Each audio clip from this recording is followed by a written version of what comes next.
Good afternoon, everyone. Thanks for joining us for our NASA Safety Center sponsored webinar today entitled How Professional Development Saved My Wife's Life. My name is Mike Lipka. I'm the Chief Knowledge Officer here in the NSC.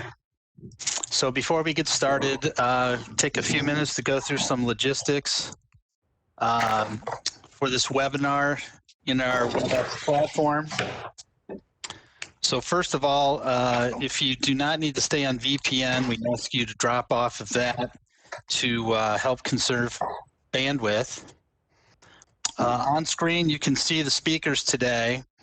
And if you hover over in the right-hand corner of the presentation, you'll be able to change the view for WebEx on your end to whichever you prefer.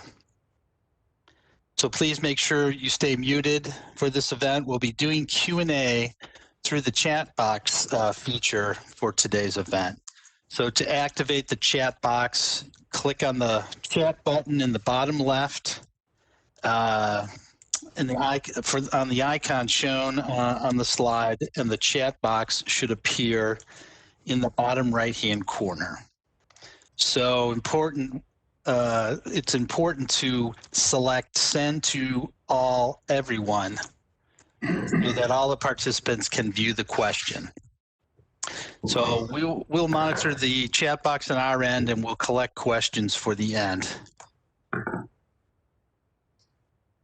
So your Saturn credit information is tracked when you sign in. So unlike previous webinars, you don't have to supply your email address. And also at the end, a survey link will appear in the chat box at the end of the event. So it's a pretty quick survey. We always appreciate your feedback. And we use it to update our webinars and make them better. So if you do need access to closed captioning, there is a box in the bottom right-hand corner that you can activate that. And lastly, the charts for today's events will be available on the NSC webpage, nsc.nasa.gov/events after the event. And the event is being recorded, and we will provide that video on that webpage as well. So I'd like to introduce Mike Kelly. Mike Kelly will introduce Mr. Kowaleski. And Mike is the Chief of the Technical Excellence Office here in the NASA Safety Center. He manages the NSC SMA Technical Excellence Program, our STEP program, and leads other SMA professional development efforts such as the STEP Cohort Program and the Chief Safety and Mission Assurance Officer Summit. So Mike, if you want to take it from here. Yep, thanks, Michael. I appreciate that. Hey, I really appreciate Mark being here today. I know I've heard him do this presentation before, and it's really top-notch. Always get a lot of positive feedback from this event. So I just want to personally thank Mark for being here in behalf of the NSC and certainly the Technical Excellence Office organization. So it's my pleasure to welcome him, Mark Kowaleski. Mark has had a great career. He's currently the chief engineer at the NASA Safety Center. He's responsible for studies and benchmarking activities and supporting many technical functions at the NSC. And also instrumental in the development and success of the STEP program that I think a lot of you know and are well aware of, and I've inherited from him. So great job on the STEP program for sure. He also spent some time at Glenn Research Center and served as the chief of Safety and Health Division at that facility, and he was also the chief of Reliability and System Safety Branch at Glenn. He spent a stint at headquarters. Mark was the executive director of what we call the ASAP, or Aerospace Safety Advisory Panel, as well as serving as the SMA manager for the Space Shuttle program in the OSMA organization. And then also Mark spent some time at Goddard, and that's where I knew him from way back in the day. He was over in systems engineering as I was in SMA. So Mark and I go back a long way. So today he's going to talk about, this changing, share his changing story on how he applied his lessons learned through professional development, whether it be STEP or other training and classes he's learned at NASA to successfully diagnose his wife's complicated illness. He's going to explore how he applied his knowledge in system safety and some of the tools and his individual experience to understand his wife's overall medical conditions. So his story is pretty unique. Thus, we have him here today. It's compelling and very personal, and we're really glad that he's here to share his story today with us. So I'll turn it over to my friend Mark Kolozinski. All right. Hey, thank you, Mike, for the warm welcome. I really do appreciate that. You guys are seeing the charts, right? Just want to do a quick check there. Yeah, you're good. Excellent. Thank you so much. Thank you, Aaron. So first of all, I want to thank everyone for taking the time out of your day to listen to the story. I love sharing it. I think it's a great opportunity for folks to hear this, and I hope that everybody's doing well with the whole COVID situation on the home front and work and otherwise. So I'm going to get right into it. So this is a story about how professional development saved my wife's life. And today we're going to talk about, I've got two objectives. One is just to kind of show that sometimes when you're learning something, you really maybe don't know how you're going to apply it at some future date. And so I'm a big fan of continuous education because you just never know how you're going to apply it. And then specifically, I'm going to talk about how my background in system safety was able to be leveraged in order to help solve a problem that at the time seemed completely unrelated, and that in the end couldn't be further from the truth. Before I get into what I call the situation, Mike alluded to a little bit of my background, but I want to paint a quick picture. So in 2007, I came to the NASA Safety Center. We relocated from Washington, D.C., where we had lived for 20 years. And so the critical time period that I'm going to talk about is like between 2010 and maybe 2011. So I'm sorry, 2007 and 2011. So a good 4, maybe 5 years. And during that time, I came to the Safety Center to start the SMA Technical Excellence Program, specifically in the area of system safety. So I was probably the most immersed person in system safety as far as training and courses and exposure to many different things. So when we were putting the system safety curriculum together, I was also the guinea pig for all the training that we had developed. So I was as the story that I'm going to tell you unfolds, I was in the middle of being immersed in all of this system safety training because we were trying to ring it out and make sure it was ready for prime time with the NASA workforce. So I got exposed to all the hazard analysis training, the fault tree analysis, Bayesian inference, PRA, all those different types of tools and techniques. So I was probably in it more than most people are at any one point in time. So that's kind of the backstory that goes with the story that I'm about to tell you now. So here's the situation. My wife, Anne, has had systemic lupus. It's an autoimmune disease, and autoimmune diseases basically attack any system in the body. It could be the heart or the liver or the brain or skin, and it could be mild to very severe. So Anne has had lupus all of her life, and that's a picture of my wife there. My mom is next to me, and then my wife is in the pink. And my daughter, she was 5 years old at the time that this picture was taken.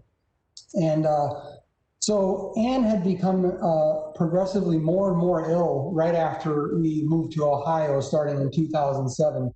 And things just escalated kind of slowly and systematically. It was very insidious unfolding of events for us. And kind of in the moment, we didn't even realize the terrible things that were happening to her and to us as a family. And so that year in 2010, when this picture was taken, Anne had just gotten out of the hospital. She had spent 10 days in the hospital after a 911 call. She collapsed on the bathroom floor.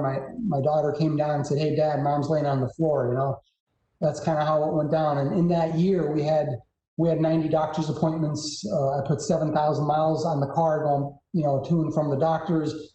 We filled well over 80 prescriptions. And Anne was being treated for over 24 different symptoms that were all without explanation. And so she was just laden with different medical conditions that were all happening to her simultaneously. And that year we had $24,000 worth of direct out-of-pocket medical expenses. Now, if you take a quick look at Anne kind of from toe to head, you'll see she's wearing sandals. Her legs and her feet were severely swollen with edema. You look at her left leg, it's wrapped in a bandage, in a gauze there you can see, and she had leg ulcers up her leg that were all exposed, and I'll show you a picture of that in a moment. You'll see she's holding her hand close, and that's because she had all these lesions on her hands, and they were very painful. She's in a lot of pain in this picture. You see she's losing her hair. She's lost 20 pounds at this point, and you'll also notice the wiring. She's wearing a heart monitor at this point in time. So despite Anne having lupus for all of her life and things being pretty much under control with kind of routine lupus treatment, we could not convince doctors, or they could not be convinced that Anne was simply having a lupus flare-up, and that her treatment should be focused on treating her lupus and not all these other things. So, a pretty bad situation here by the time we got to 2010. And so this took about, 3 to 4 years to kind of all unfold for us. So by this time, Anne was experiencing what I call total system failure. So like I said, she had well over 24 different things. Maybe 10 of them could have been life-threatening in and of themselves. She was tachycardic. Her heart rate was through the roof. Sometimes her resting heart rate would be 180 just sitting there. She had heart issues. Her legs were swollen. And if you want to see what active lupus looks like when you're going through it, maybe some of you have heard of lupus before, but this is a little example of the kind of thing that Anne was dealing with. On her legs, she had these ulcers. They're almost like diabetic ulcers. When a diabetic patient gets the swelling in the legs, but that was not the cause of this situation. And these lesions had to be debrided. She had to see a wound specialist. They basically had to be cleaned out once a week for 6 months. They took a very long time to heal. And then she had the same thing going on in her extremities. It's really hard to see in the picture, but she had all these lesions in her fingers. And the best way to describe it is Anne would tell me that she says it's like having 1,000 paper cuts on your hand all at once. And this is what she was going through. So she was in a tremendous amount of pain and very uncomfortable for a very long time. And what was interesting too, throughout this talk, I'll talk about serendipity, right? About, kind of finding things when you weren't looking for them. So in the process of taking pictures, we even discovered something that was enlightening to both us and the doctors. The picture of the hand was taken by flash photography. And it wasn't until the flash photography that we were able to show the doctors how pervasive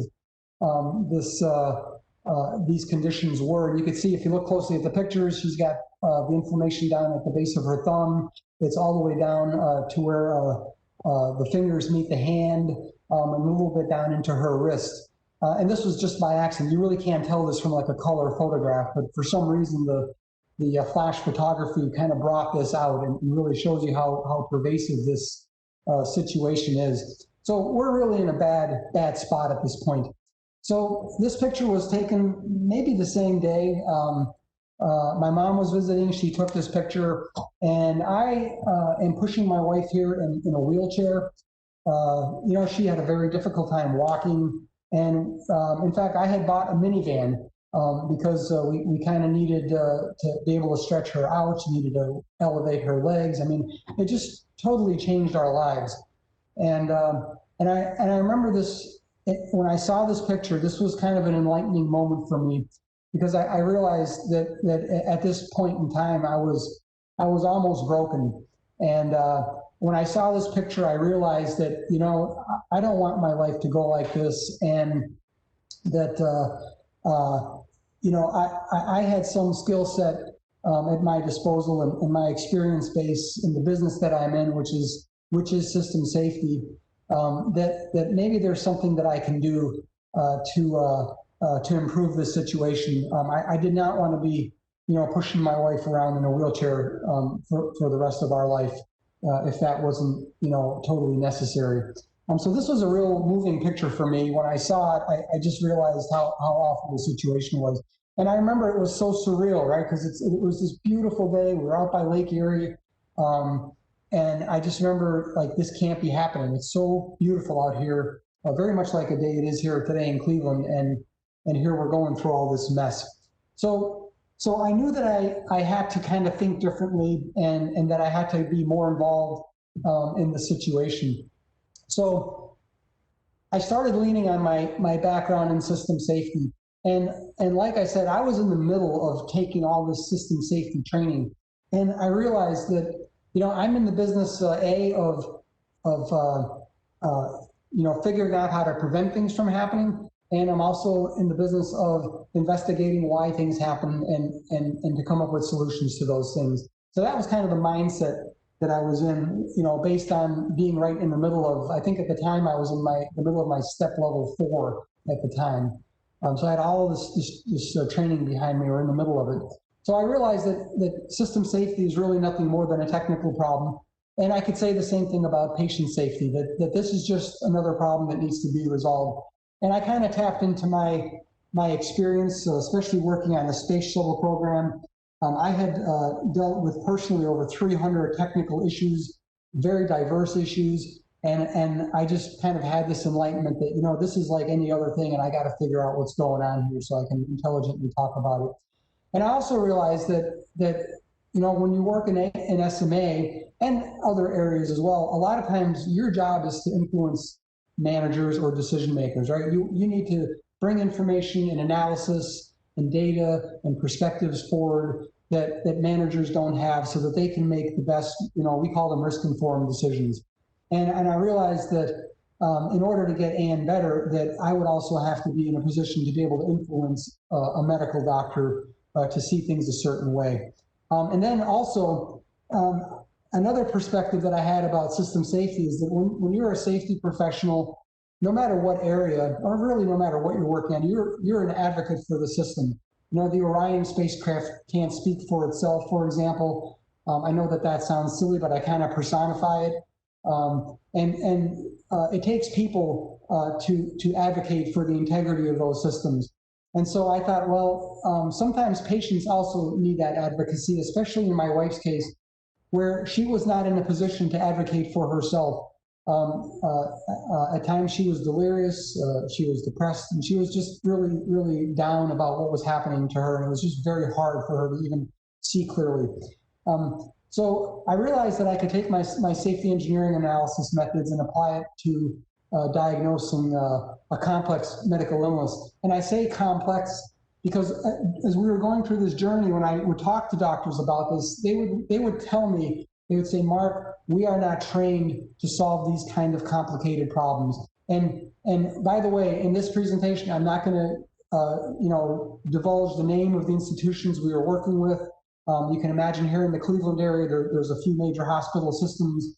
But one thing we were told was, look, if you need a heart valve or something straightforward like that, you know, the medical system is very, very good at figuring out that kind of stuff. But they're not really trained as system safety professionals. They're not trained as system engineers. They don't really think that way for the most part. So the realization that I had is that if you have a medical condition, you need to convince a decision maker, or they need to come to the conclusion themselves, what is the right diagnosis and what is the right treatment. And so if you have if you're suffering from cancer or something serious like that, unless you can't write that prescription for chemo or medications or anything, or radiation or anything like that. You can't do that on your own. You need to have a decision maker in your court. And so this was the path that I set out on, was that I knew that I had to convince a decision maker that they were looking at the wrong things, and I had to figure out what they were not looking at, so that we can get Ann the right diagnosis and the right treatment. So in doing that, one of the first things I learned way back, actually back in my Goddard days when I used to work flight operations, is timelines, and this is a great system engineering tool. And a timeline is really useful for kind of getting a perspective on what has happened and kind of the progression of things.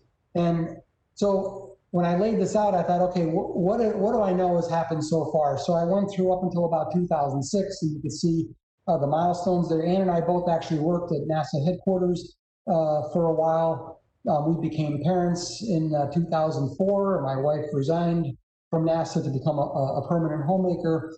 And things are pretty much benign. Ann has lupus, and you see down there in the medications, Plaquenil. That's kind of a main medication that they use for lupus, which I'll talk about in a minute. And then occasionally she'd be on this medication called prednisone, which is a corticosteroid. So, and her lupus was always limited to like skin stuff. She'd get rashes and things like that. Nothing major. She was very fortunate all of her life. Like I said, she had lupus up until starting at age 12. And at the time, Ann was in her mid-40s at this point. So what happened was,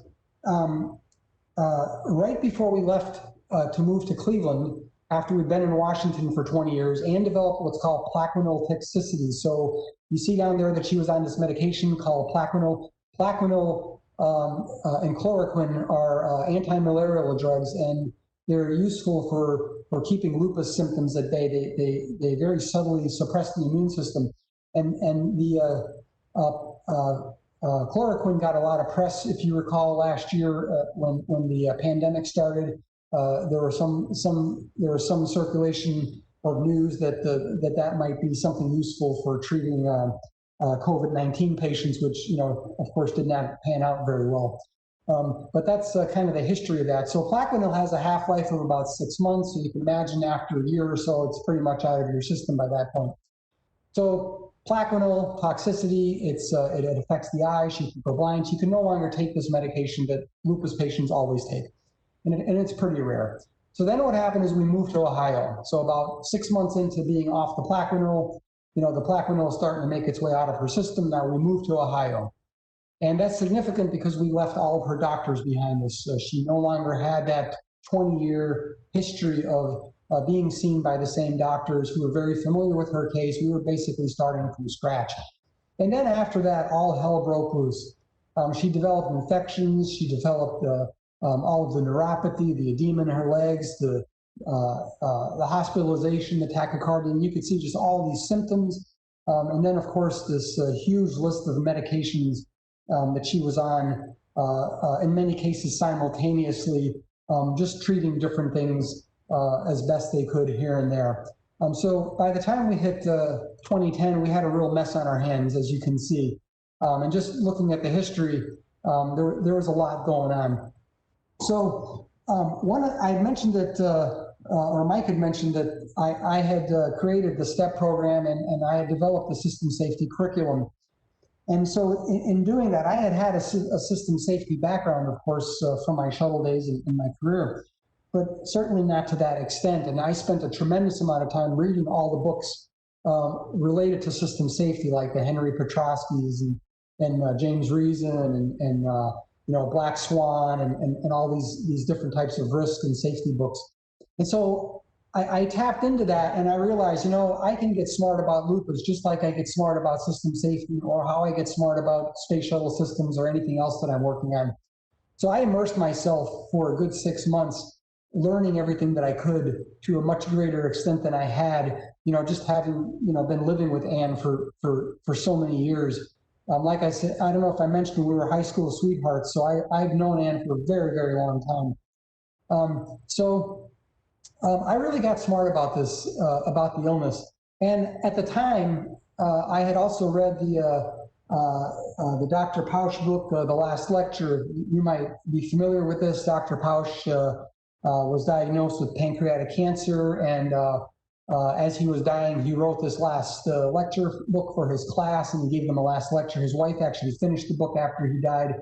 But it's a great story and great perspective on how, when you're going through a life-threatening or terminal condition, it really gives some good guidelines and perspectives on how both the caregiver and the patient can better interact with each other.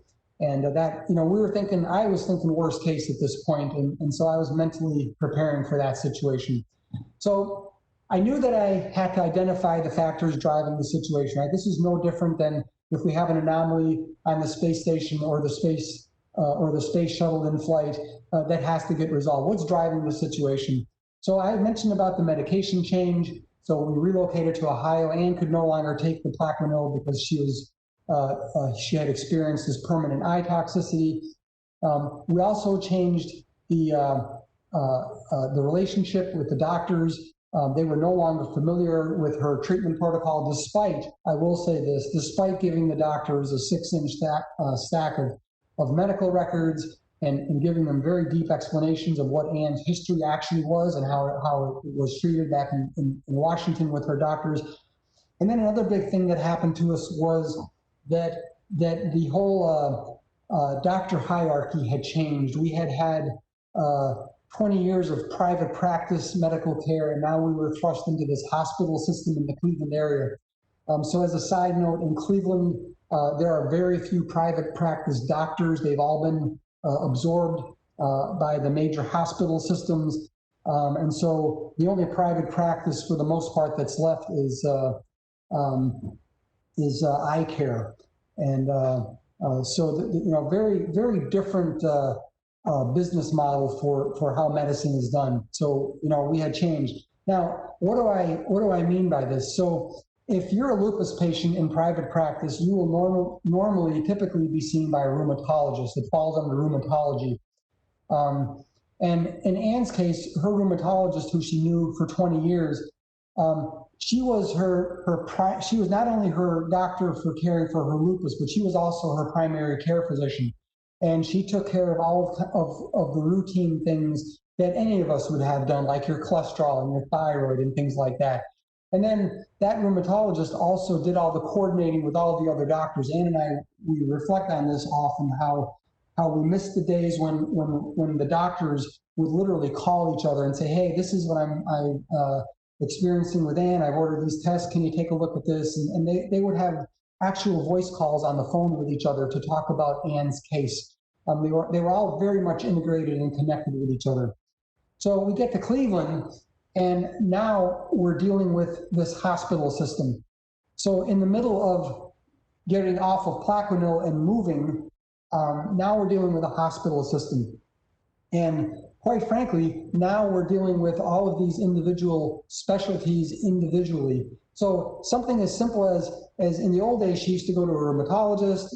She would check her blood and prescribe her cholesterol medication. She would check her thyroid and prescribe her thyroid medication for the hypothyroid.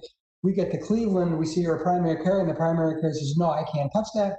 You have to go see a cardiologist.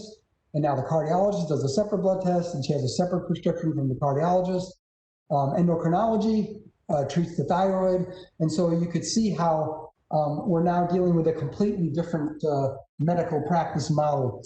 And you can imagine what drives this type of a system is it's certainly revenue, because now instead of seeing one doctor for multiple needs, you're seeing many, many doctors for many different needs. It's more trips it's more trips to the doctors, it's more trips to the labs, it's much larger bills and so on. And so what I call this chart is why the org chart matters. And we talk about at NASA quite a bit. Org charts always come up when we're talking about who's talking to who and what the communications lines are. And we found this to be certainly very, very important and detrimental to our situation. So I immediately suspected some kind of a common cause, again, because of my background. And I thought to myself, okay, if I take a look at some of the key symptoms that she's experiencing, and of course, I had just read all these books. So I kind of had a sense of the different ways that lupus manifests itself across different patients, and they're all different. And so I thought, okay, she's experiencing the neuropathy in both of her legs. That's something that's that's something that's related to the peripheral nervous system. She's experiencing this vasculitis in her hands and her legs, those pictures that I showed you. That is also the peripheral nervous system. She was having neurological episodes where she couldn't speak. She was almost crippled, non-coherent. That's a central nervous system manifestation. And then she was also experiencing progressive tachycardia. She had a very elevated heart rate, and that is the autonomic or the sympathetic nervous system. Now, a common cause of that, as is not uncommon in lupus patients, is central nervous system autoimmunity. So like I said, lupus can attack the nervous system, and lupus can attack any system in the body. And in this case, my theory was that the common cause that it was attacking her central nervous system. And by the way, this also turns out to be a good example of conditional probability, where the likelihood of something is much higher given that something has already happened. So we know that Anne has lupus. So it would be natural to think, okay, what are the things within lupus that would tend to manifest themselves? So that's a great example of conditional probability. When I talked to the doctors about conditional probability, they had no clue what I was talking about. So this is an example of the kind of thing we're dealing with. Now, to give you an example of what I call induced complexity or unintended consequences, the way that Anne was being treated was she'd have a symptom, they would give her a treatment, and she would have some kind of side effect. Then she'd have another symptom, then we'd get a different treatment and a different side effect. And then sometimes those side effects cause other symptoms, which led to different treatments, which caused more side effects. So we were just kind of going around in a big circle. And at some point, we realized that, we don't even know what we're treating anymore, because we realized we were treating the side effects of something that she was on and scratching our heads and saying, well, why are we on that medication? And now we're giving another medication to take care of that. So again, I go back to my common cause. I was very actively looking for this. I had my theory about central nervous system autoimmunity. And I realized that if I could show some kind of a common cause, that we would get to maybe a single treatment path and maybe with a much narrower set of side effects. So I'm going to switch gears a little bit here now and talk about what I call challenging the experts. So one thing that I realized was that experts are often wrong. And now this is not a slight towards experts or decision makers or anything like that. I think what we have to consider is that sometimes we have to consider our point in time, our place in history, and kind of how things are evolving. And medicine is still very much evolving, and it's driven by different things. Certainly, the monetary aspects of medical systems is important, and maybe that drives things. Maybe doctors are held to different standards or different codes of how they have to administer their practice, especially when they're within a system. So there's all kinds of factors. But this little image here that I pulled is near and dear to my heart. My personal story is that my entire family has been wiped out by lung cancer. When I was growing up, my dad smoked 3 packs of Camels a day, and everyone has died of lung-related illnesses and cancers. And I'm pretty much the only person left in my family as a result of the kind of thinking that we see on this page. In fact, I myself, I'm being monitored for lung nodules that are believed to be benign, but they're attributed to all the secondhand smoke that I took in as a child. So very near and dear to my heart about this whole kind of listening to experts and that type of a thing. So another thing that occurred to us was that we have a lot of differences of opinion among doctors. So one of the things that I did is I took Anne to see multiple specialists. We probably saw 6 different doctors of the same discipline, and this is kind of how it went. And I'll tell you this: when we started out, I just assumed that we're going to get multiple opinions, and we're going to maybe take the average of those, and we'll figure it out, right? That surely they're going to agree. And that could not be further from the truth. So if I take your standard risk matrix that we're all familiar with, I've got likelihood on the horizontal, consequence on the vertical. So as we started seeing the independent doctors to get different opinions, what we found was that that some doctors were like, well, it's not so bad, you'll be okay, take some meds, you should be fine. Others said, well, you know what, you're likely going to be permanently disabled.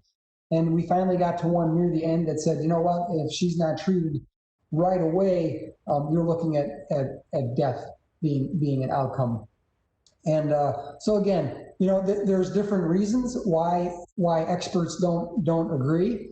And I think some of those reasons are, especially in medicine, doctors come from different perspectives. They have different experience base. They see different patients with different demographics. There's all kinds of factors that go into this. So if you're out there looking for differences of opinion and trying to get a collaboration on a medical condition or anything else that you're trying to solve, keep that in the back of your mind, that even the experts have different perspectives.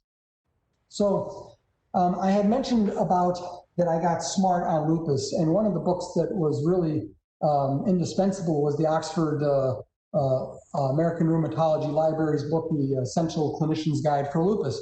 In fact, I've still got the book here. It's been sitting on my desk for well over 10 years, and I've still got my little yellow tabs that you can see the pictures. This book was really the book that I got into that made me realize what was happening and what the right protocols were and where the protocols were not being followed, and made me realize that we had rogue doctors and all kinds of things. If you consider this to be the Bible, and this is still an active book today, this is still the gold standard for lupus treatment. You'll see it on every rheumatologist's desk for the most part. So when you look at the chart, the page you're looking at is the list of medications ranked in order from mild symptoms to severe symptoms. And the medications start out very simply to very complex. So I had mentioned that Anne was on the anti-malarial, the Plaquenil, and she can no longer be on that. And if you look there closely, you could see that the retinal damage is part of that. And that's another thing, that retinal damage is very elusive.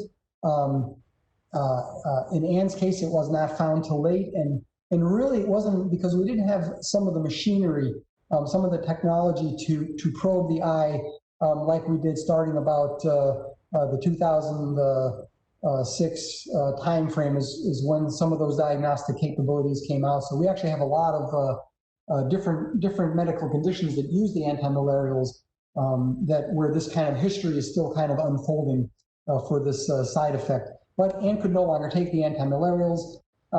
It talks about the use of corticosteroids, prednisone. This is a mainstay medication for Anne. The doctors were very reluctant to prescribe the prednisone for her. They were more focused on the side effects. Despite Anne's lengthy history of using prednisone multiple times throughout her life, every time she'd have a little flare-up, the doctors would pulse her with the prednisone, just as described here in the book. This is literally how it was prescribed. And she would be on it for 1 to 2 months and then taper off. And then lastly, so I'm now looking for my common cause, and we see down here that this medication, that's one of the immunosuppressants to treat cancer. These are all cancer medications. So you'll see things like methotrexate, Imuran, and those kind of things. The cyclophosphamide is the one medication that's prescribed for central nervous system autoimmunity. And so there it is in the lupus book. And you'll notice, or you may not notice, is there is no mention of the word dapsone. Dapsone is another medication that was prescribed to Anne, which I'll talk about here in a second. And it for the most part, has nothing to do with lupus. It certainly has nothing to do with the types of conditions or the types of symptoms that Anne was experiencing. So for the life of me, we had a very hard time getting the doctors to kind of acknowledge kind of this hierarchy of medication. And they were very much focused on kind of the side effects rather than the treatment using these different meds. So I knew that we had to find the right tool for the job. And I knew that if my common cause theory was in fact true, that I'd have to kind of figure out what was the right prescription, should that be the case. So I needed a way to communicate this with the doctors that was a little easier than the book. And by the way, all these materials that I'm showing you, over that, I guess it's about a 3-year span that all this happened. This is actual materials that I had used with the doctors. So This is actual stuff that we sat down and tried to make our case with the doctors. So I knew that if I looked at my medications and my symptoms, then maybe we can do a mapping here. So if I focus on kind of the joint pain and the swelling, which was Anne's history, and the vasculitis, those ulcers in her legs, and then the central nervous system autoimmunity. I knew that the Plaquenil was not an option anymore, right?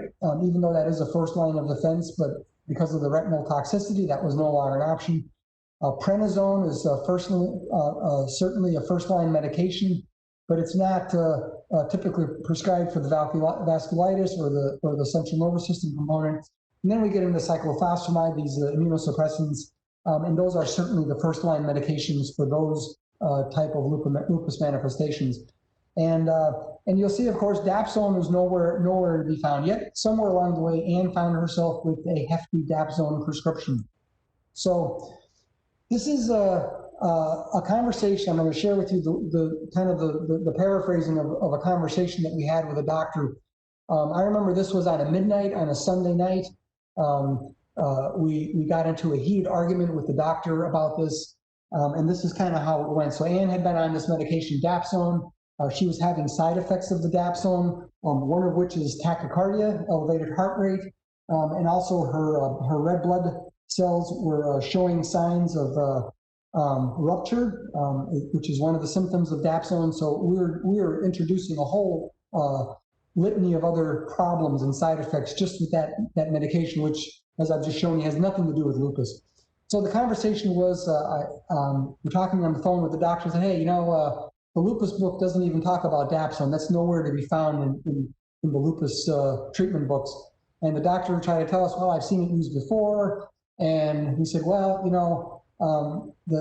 according to the protocol for medication selection, prednisone and maybe cyclophosphamide is something that should be prescribed. He was worried about the side effects.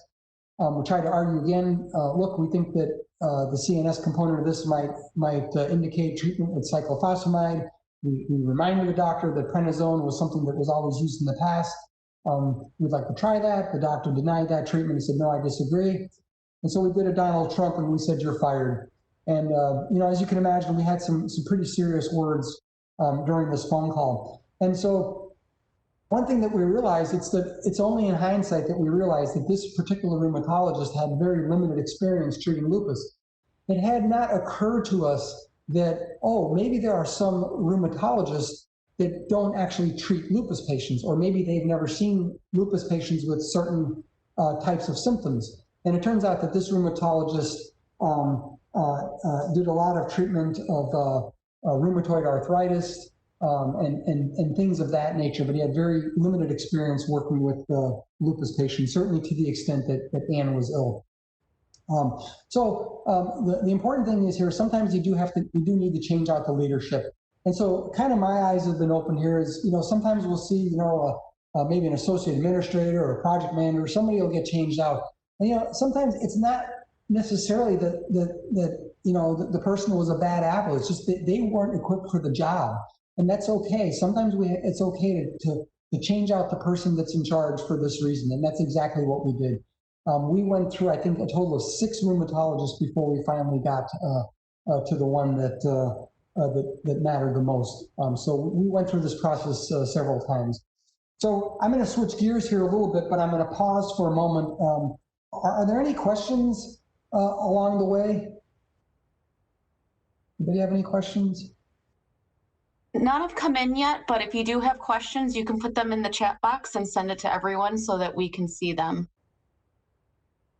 Okay, very good. Well, I'll just keep pressing on. So I'm going to switch gears here and do a little bit of technical analysis. There'll just be a little bit of math involved here, nothing scary. So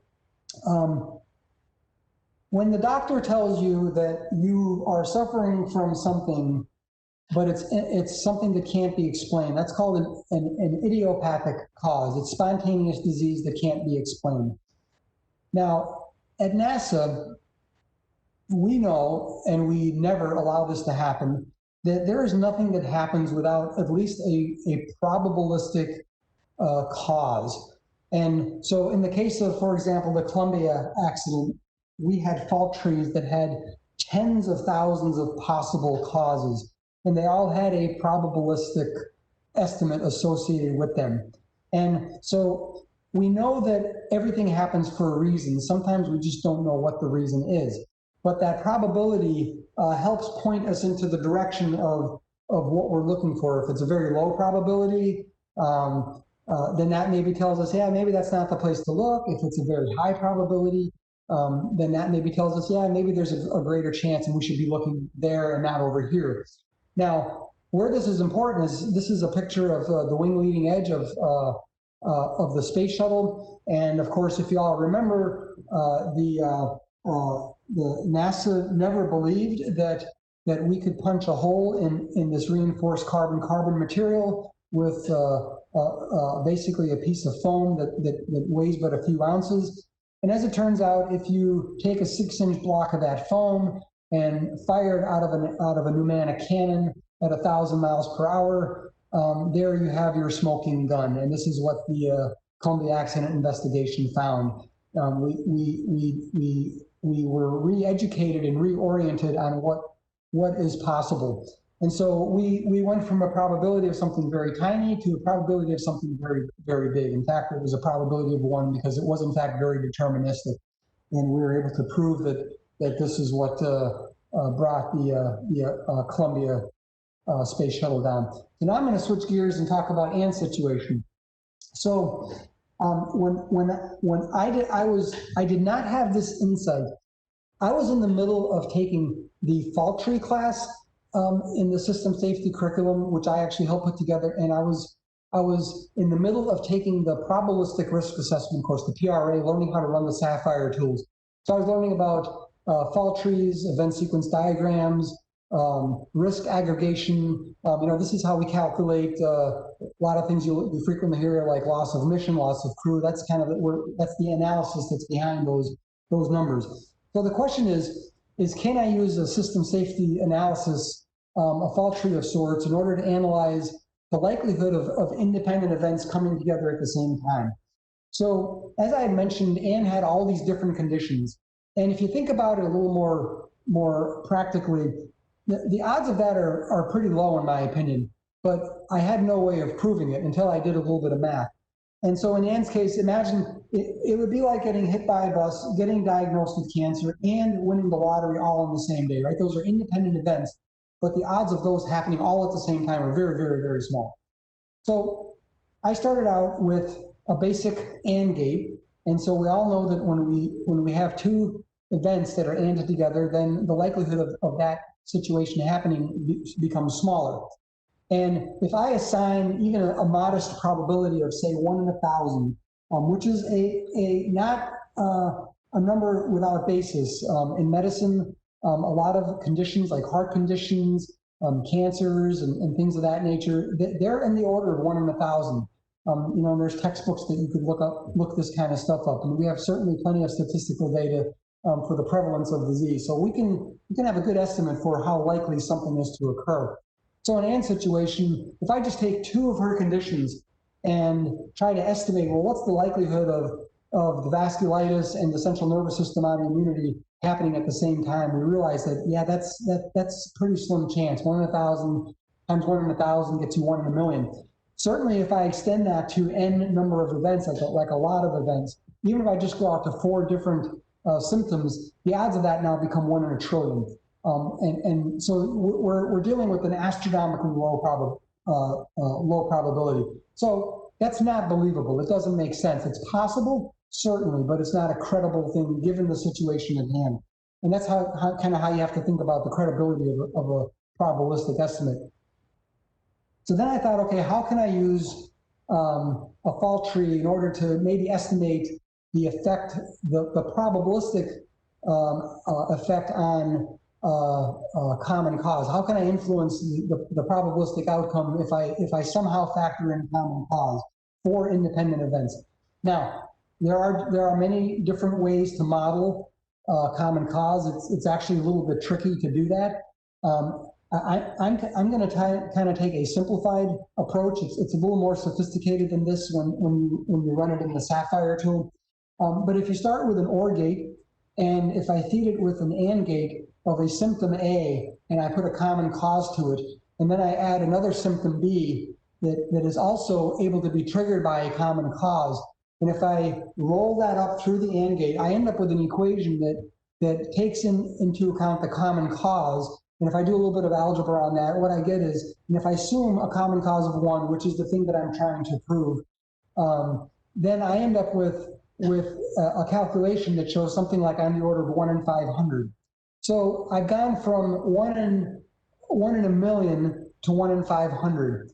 And if I extend this analysis to, let's say, 10, a factor of 10 different symptoms, then I realize that, okay, it's pretty unlikely that all of these things would be occurring independently without some common cause that would be triggering them.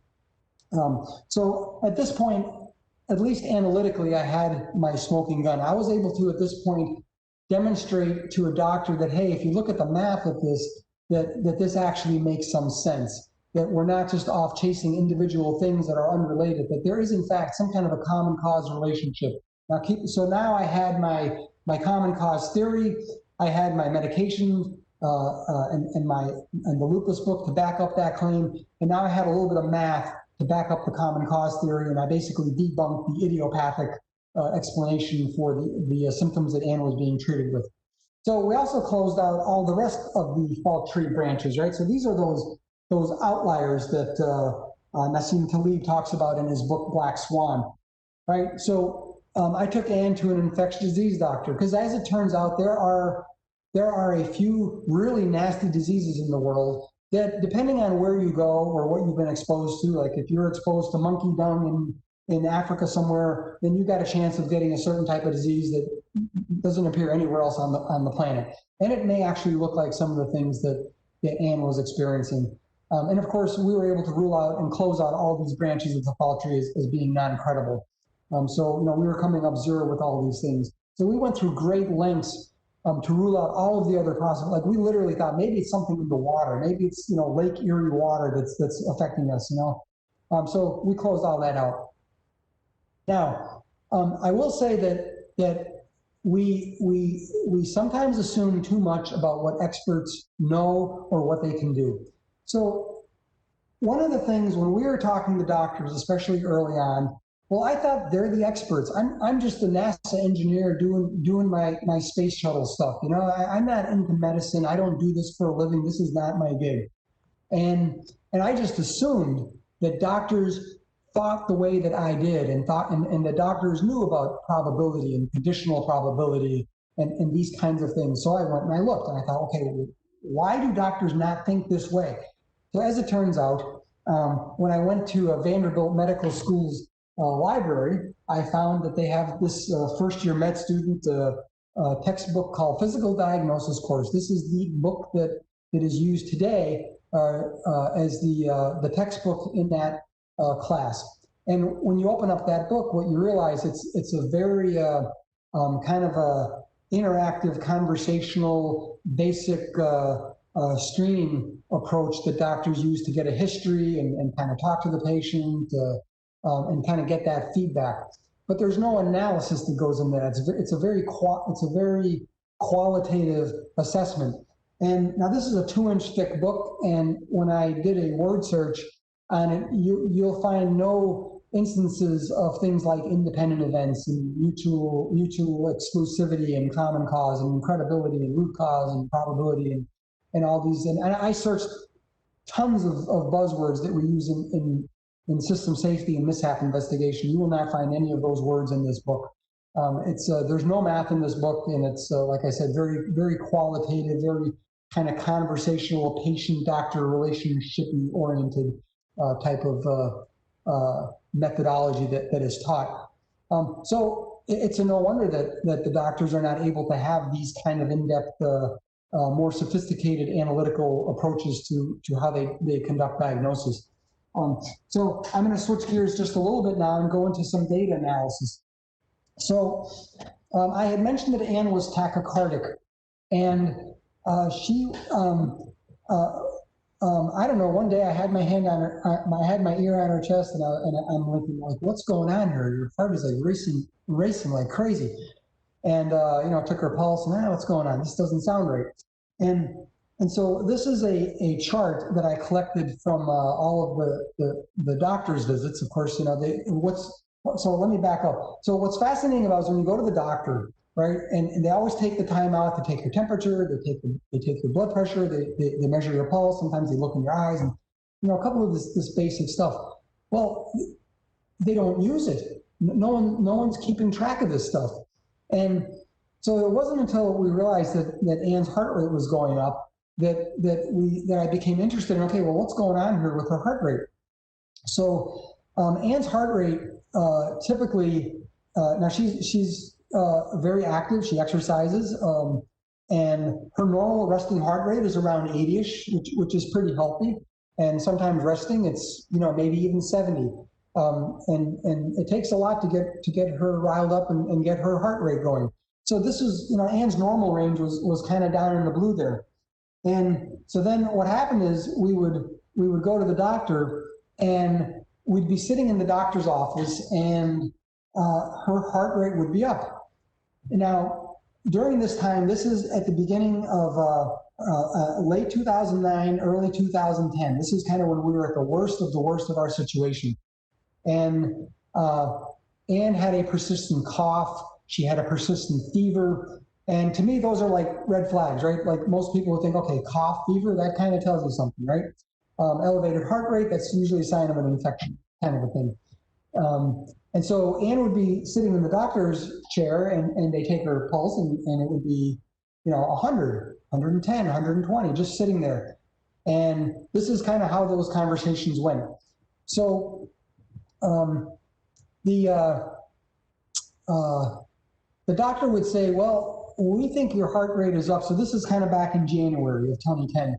The doctor would say, well, your heart rate is up because you're nervous. You should maybe get some counseling. You're just anxious about all this. This is all in your head. And, that's gaslighting, right? That's when you question the patient's sanity about what they're feeling.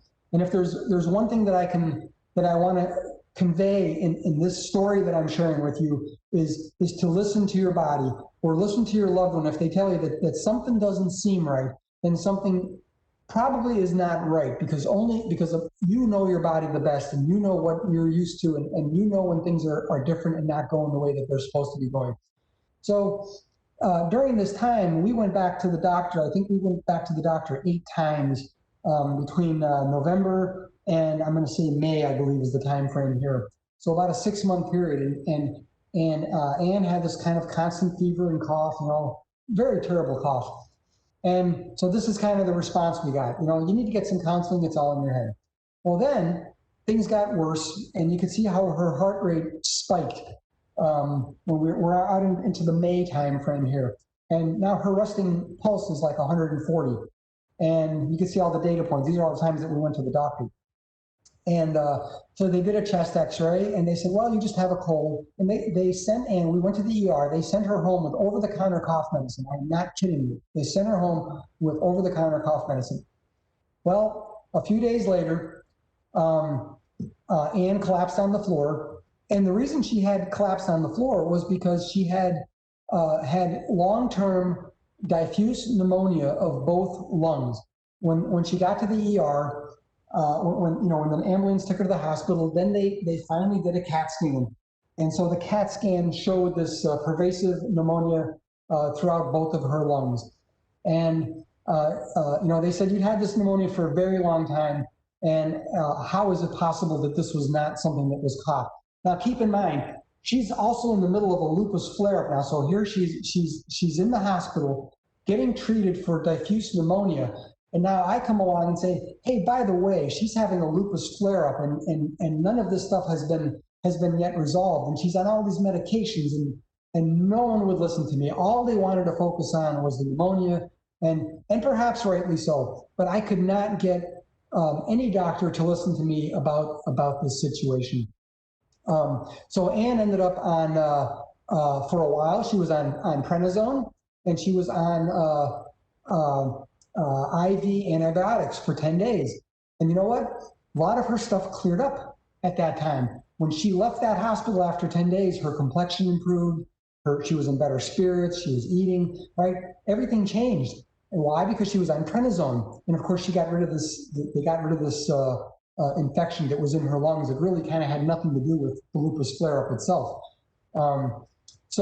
What's interesting about this chart in hindsight is that if you kind of look at the way the trend goes, you can see how her tachycardia went up, and you can see that it actually went above her normal range at some point, maybe about 1/3 of the way through this time. I don't know if you could see my mouse there. And then, and that's when she had the pneumonia, right? So there was an additive effect of infection that her body was trying to deal with, and an infection is a fever is a common thing. Well, then when the infection went away, then she was still left with this elevated and very erratic heart rate. And that's the central nervous system autoimmunity that you're seeing play out there in that red area on the right-hand side of the chart. So it's only kind of in hindsight that all the data makes sense. So that was an example of ignoring indicators, right? And gaslighting. So something to really, yes. We have a question, so I wanted to stop you there before you went on. Oh, that's great. Thank you. So it's apparent you ask really good questions to help formulate your theories. Can you talk a little bit about the 6-month period or any period after that you took to get smart on lupus that gave you the tools to challenge the medical expert doctors? Yeah, well, that's a great question. And I guess that's what I've been describing here is, first we have to get situational awareness. We have to formulate a theory. So I had a theory of common cause. I had a theory of central nervous system autoimmunity. I had to have a good working knowledge so that I could talk with doctors intelligently about the illness and about the types of medications that are available and the types of symptoms that they treat. I had to get the courage to challenge doctors, which is something certainly I was not used to doing. You can imagine we had a lot of very uncomfortable conversations, but it was this kind of building up and having continuous dialogue with the doctors, putting everything in writing. I got to tell you, it wasn't easy. What I'm showing you here is kind of how it unfolded. And, we had a lot of twists and turns as we were going through this. And this is how you end up on 80 medications all at once. I remember looking at the kitchen counter and just seeing a sea of pill bottles. And, it was just a very frustrating time, but it was really getting the ducks in a row. And like I said, I needed a smoking gun. I needed to have a number. I showed the doctor the probabilistic analysis. I said, look, the odds of this being true, what you're treating her for is very, very low. This is not a credible situation. It has to be something else. And it really wasn't until we ran down all the experts and kind of closed out all the loops of the fault, all the legs of the fault tree, and then started having these dialogues.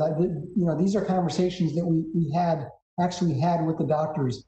I'll tell you this, when Anne was in the hospital for the pneumonia, this is something that is unprecedented. The rheumatologist that we had previously fired, back in March, I believe it was, who was originally treating Anne for her lupus and also for this pneumonia situation that she did not detect. The doctor actually called her in the hospital. I was there. The doctor called her to talk with her to see what was going on. And our guess is that the doctor was actually concerned about a malpractice suit. And so this is another thing I'll share with you, and I hope I'm answering your question. But we thought about the whole malpractice thing, and we thought, what, we're not ambulance chasers. We want to focus on getting better and helping other people get better. And so that's how we kind of leverage this whole situation, hopefully to have some good come out of it. So anyway, I hope I answered your question, and I think the next couple of charts are going to wrap this up, and we'll kind of see how it kind of all ended. But yeah, this is a long story here, and a lot of things happened. I know I can't maybe hear the question, but did that answer the question okay, at least for now? I'll wait to see if there's a response, but you can continue. Okay, very good, thank you. This was an example of ignoring indicators, right? It's, you got the fever, you got the cough, you got the elevated heart rate. Now, we also got misled by indicators. So I had the idea, and of course I love spreadsheets, I'm an engineer, that's what I do. I thought, okay, what if I look at all of the symptoms that Anne is experiencing? And if I make a list of those symptoms and I count them, and maybe I pull out the ones that are really bad. So I've got some numbers, right? Some way to maybe quantify this. And then I asked myself, okay, do these symptoms typically apply to lupus? Well, as it turns out, that more than half of these symptoms do apply to lupus, depending on what the situation is. But I know that Anne is also hypothyroid, which she was being treated for, which is separate from lupus. And as it turns out, that a lot of these conditions may also manifest with different forms of hypothyroidism.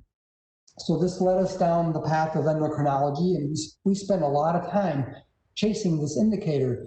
She had many tests and a lot of adjustments to her thyroid medication and treatment protocol. And of course, this turned out to not to be true. It was a theory, but we were certainly misled by this particular indicator. We probably spent about 8 months of our time grappling with just this thing, because we were not getting anywhere on the lupus front with rheumatology, and the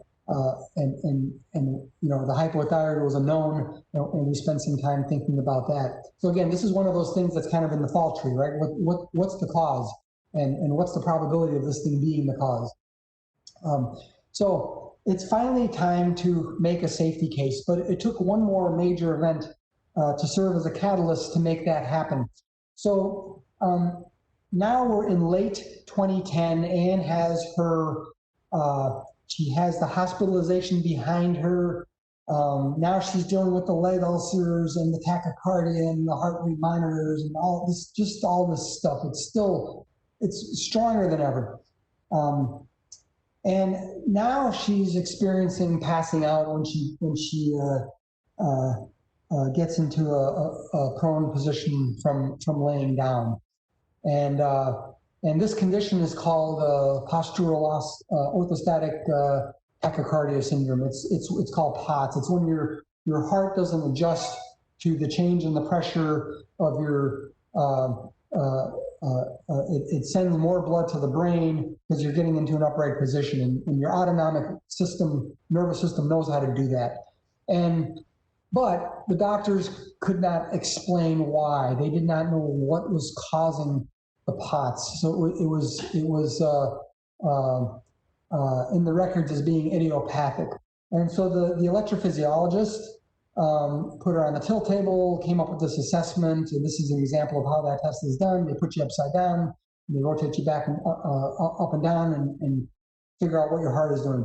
And they recommended putting her on beta blockers. So now we are going to introduce yet another medication for this particular symptom. Well, this was the straw that broke the monkey's back, or maybe it was the catalyst that then put things into motion. So I put my thinking cap on and I said, okay, I'm going to get smart about POTS and how do you treat tachycardia when you're in the diagnosis of POTS. So one cause of tachycardia is a chemical process. It's an adrenaline imbalance, and that's treated with beta blockers, and that was the road that the doctors wanted to go down. The other cause, interestingly, is damage to the sympathetic nervous system, which supported my theory about central nervous system autoimmunity as being a common cause. And the treatment for that on the cardiology side is cyclophosphamide, which is very interesting. So now we have two disciplines that have finally now come together where the treatment intersects, but for different reasons. So when I had this realization, I knew that this was very unlikely, but this was, again, this was adding another branch to the fall tree. And now I'm up into the 1 in trillion, 1 in tens of trillions of probability. And this was not the case. So I finally was able to put all of this information together. And I call this my super chart. And this is the chart that I use to have a conversation with the electrophysiologist. So I knew that I wasn't going to get anywhere talking like an engineer. I couldn't show the doctor a fall tree or a probabilistic assessment or anything like that. It had to be at a much simpler level so that I could have this dialogue with the doctor. So what I did is, and I remember drawing this out at first by hand. I think I still have a copy of it somewhere. And I said, okay, what are all the conditions that Anne is being treated for? And then I overlaid what are all the symptoms that are feeding those different conditions. And then I introduced a common cause. And so now my question is there a way to get from the common cause to any of these conditions? So first I wired everything up, and so this is kind of the trajectory of all of her individual conditions. So you're kind of looking at time spanning out from the middle outward. It's like a timeline, but more evolving in the shape of concentric circles, if you want to look at it like that. And so then my question was, can I connect a line from central nervous system autoimmunity to any of these conditions? And as it turns out, I was able to connect the dots to every single thing that she was being treated for. I was able to connect the dots to everything that she had a medication for, and I was able to connect the dot to everything that she should be treating for, which is central nervous system autoimmunity, except for the single medication that was not being prescribed to her, which was the cyclophosphamide. So this is the conversation that I had with the electrophysiologist. Now, this is how the conversation went that day in the doctor's office. So I knew that I had a slam dunk here finally, and this is the actual chart that I used. This is the thing that I printed out and brought to the doctor. So this is how that conversation went. I pull out the chart, and the doctor is in the middle. The doctor's in the middle of he's about to explain how Anne has POTS and how she needs the beta blocker, right? Because it had been a few weeks since the tilt table tests, and now we're going back for the follow-up. And in that time, I had done my homework and my analysis on the POTS and how it was related to common cause and the central nervous system autoimmunity and all that. So I said, well, look, take a look at this analysis. I think that there is a common cause here, and I think that she has autonomic nervous system autoimmunity. And I think that you're treating a symptom that is with a treatment that's not caused by the cause being treated. Now that's a mouthful, right? It's to show you kind of what a big circle we're in here. The first time the doctor looked at this and he said, wow, I tend to agree with this. And so we had that moment where this is the moment where we knew we were on a better path. But the doctor said, okay, I will put it into her chart. And we had been hearing, I will put it into your chart for the last 150 doctor's appointments. So I said no, and we were a little curt at this point. I said, no, I want you to pick up the phone, and I need you to talk to her rheumatologist right now. And we refused to leave until the doctor picked up the phone and had that conversation right there in the office with the rheumatologist. So we sat there and we waited. And so after 4 years and over 150 appointments, this is the first time that two of Anne's doctors, out of the dozens of doctors that she had seen, actually talked to each other using their voices. This is the first time that two doctors talked to each other. So we immediately went from this appointment after they had this exchange, and the electrophysiologist conceded. He said, no, we think that the POTS is caused by the lupus. She needs to go to rheumatology. Beta blockers are not a good idea because that's not the right treatment for this. And so it wasn't until 2011 that we finally got to the rheumatologist, agreed with the analysis. Her diagnosis was progressive central nervous system autoimmunity with nerve damage and vascular dysfunction. And the implication was that if she had gotten another 2 weeks, she would have ended up in paralysis and probably death. And the reason for that is that the way that the peripheral nervous system damage works is it works from your extremities, your furthest extremities. That's why it started in her feet. That's how it started, by the way. Her toes got numb, then her arch got numb, then her foot got numb, then her ankle got numb. And the doctor said, oh, don't worry about it. And then her calves got numb up to her knees. And she was very close because the doctor said that once it got past her knees, then at that point it was starting to, it would have gotten into her fingertips, which would be the next extremity. And then it would have gotten into her autonomic nervous system more pervasively, and it would have really just basically made her heart not function properly and her breathing and everything else. That's how this thing progresses. So the treatment was, guess what? Cyclophosphamide and prednisone. And this was that common cause theory from over 2 years prior to this diagnosis finally occurring. And she was put on cyclophosphamide, prednisone, and then it was followed up with Imuran, which is one of the cancer medications, and was on prednisone for 4 years after this. So she was basically being treated like a cancer patient to suppress her nervous system. I think the Imuran is used in organ donor recipients to help their body accept or not reject the donor organ. So, very, very complicated treatment protocol, but we were on the right path. So in case you're wondering how these things turned out, so these are the leg sores that Ann was being treated for. You can see their progression. They started out this, you can see the massive swelling on her leg in the lower left, and then how they erupted into these, some of these, they may have been a ½ an inch deep. They were just terrible. And she's got these massive scars. It looked like her, these sores now look, the results are, it would look like if you took a spoon and scooped out a piece of flesh. That's what the result is. And these leg ulcers, it took about 2 years for these to completely close. She still had periods where they would open up a little bit, and she was seeing a wound specialist to care for these. So I'm very happy and grateful to report that we have a happy ending, that my family is still intact, and I attribute it squarely to my professional development.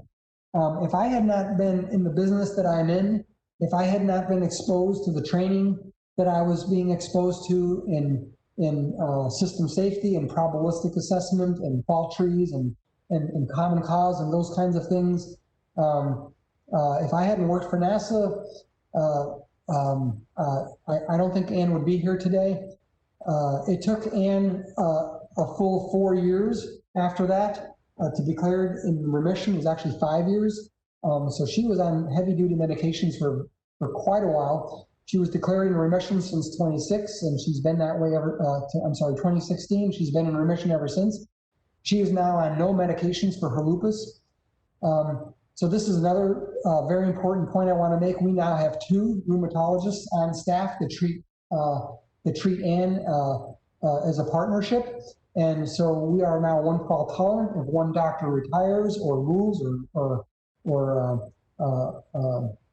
is no longer in the picture, we have another doctor to fall back on who is familiar with Ann's case, and hopefully we'll be able to pick up. The residual effects are that Ann continues now to have this retinal myopathy. This is now a new threat for her, she risks blindness, and so this is something that's monitored very carefully and with very special neuro-ophthalmologists that treat her for this. And she's left with the bilateral neuropathy, so her legs are numb from the knees down. So I'm in the home stretch here, and so I got to tell you that I want to share with you my perspective why NASA is so awesome and why medicine needs a lot of work to catch up. So NASA has a history of fixing stuff, right? We're really good at fixing our systemic issues, right? This is why we have a technical authority, right, which medicine does not have. There is no advocate for the safety of the patient.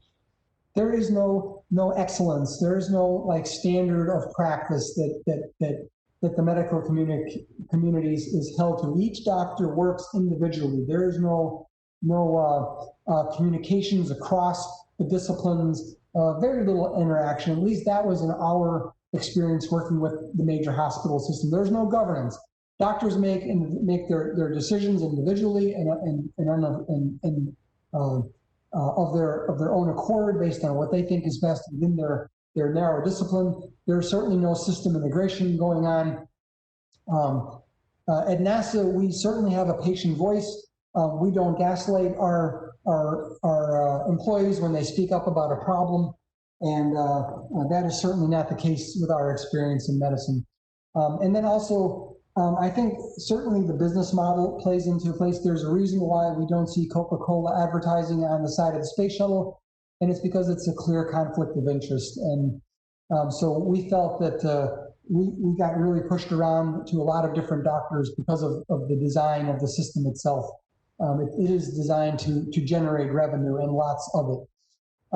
So I think in hindsight, it's the aerospace industry, I think, benefits from having these large disasters, and they help light a fire under our feet to make these massive changes in the way we operate over the years. And but in medicine, that kind of systemic approach has not yet caught up, and there are certainly a lot of patients that have adverse outcomes because of the type of situation that we dealt with. And that is, to me, a huge opportunity for making medicine better for everyone. So we all have a lot to learn. And so I've got two more little fun things, I guess, to share with you, or ending points. This is me back in 1967, little German boy, and I grew up in Germany. And so while I was learning how to walk and talk and say please and thank you, as you can imagine, 1967 was a pivotal year for NASA. Because while I was out in Germany being a 2-year-old, NASA was already learning some really hard lessons about human spaceflight. And NASA was learning about, pure oxygen environments, and how maybe inward opening hatches are a bad idea. And we were certainly learning the difference between safety and reliability, and how the two are not the same. And so my message here is that we're human beings, and the only way that we're able to help each other out is by sharing stories. And so likewise, now as a NASA employee, nearing the end of my career, and I've been at this for 33 years, and now I'm still benefiting from this really terrible disaster that happened back in 1967. And I'm benefiting from the story that was told from Challenger, and I'm benefiting from the story that I lived through being on the front lines of the Columbia accident investigation. So we all have to learn, and don't ever take that for granted, and don't assume that anyone knows anything, because we are a product of what we've been exposed to, and that is just the state of humanity that we're in right now. So I encourage you to make a difference, both at work and at home. Be a lifelong learner.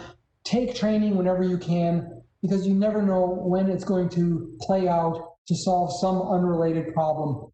And be proactive.